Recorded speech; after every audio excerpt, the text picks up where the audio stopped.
Ama naming Diyos na makapangyarihan sa lahat, pinupuri ka po namin, niluluwalhati ang iyong dakila at banal na pangalan. Sa hapong ito, O Diyos, baliwala po kami kung hindi mo kami sasamahan sa aming program na ito.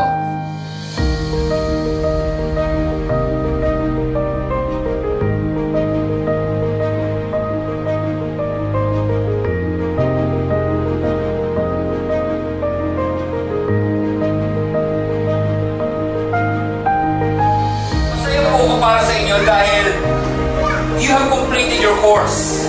You have finished your race. Hindi biro ang pagtayo sa ministry. Amen. Darating ang araw, kapatid, maunawaan mo yung sinasabi ko sa'yo, darating ang araw, maging ang buhay mo, itataya mo sa paglilingkod mo sa Diyos. Handa ka bang itaya ang buhay mo sa paglilingkod sa Diyos? Sino po rito nakahanggang ialay ang kanyang buhay para sa paglilingkod sa Diyos? Your season of preparation has just ended. Yung panahon na kung saan ikaw ay inihahanda ng Diyos, tapos na. Okay? At ito pa maganda. This is now your season of placement. Ito yung panahon na kung saan ilalagay ka na ng Diyos doon sa dapat mong paglagyan. Sabihin mo nga sa katabi mo, kapatid, may kalalagyan ka.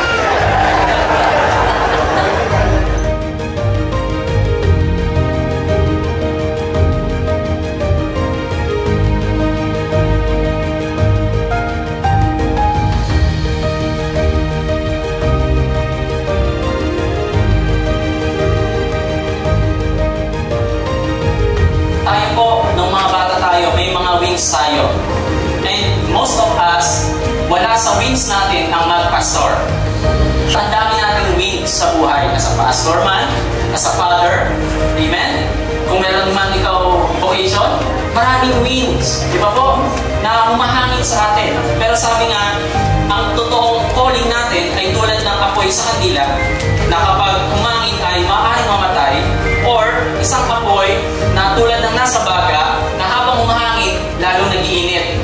Ang problema, pag wala na yung hangin, minsan namamatay. Kaya kailangan natin makipag-fellowship. Baga sa baga magpakapuyan. Kaya nandito tayong lahat. Amen?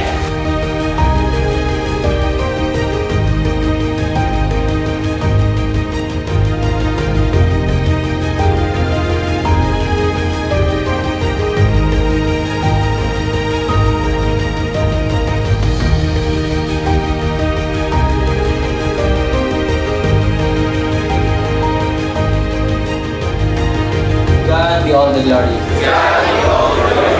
Amen. Amen.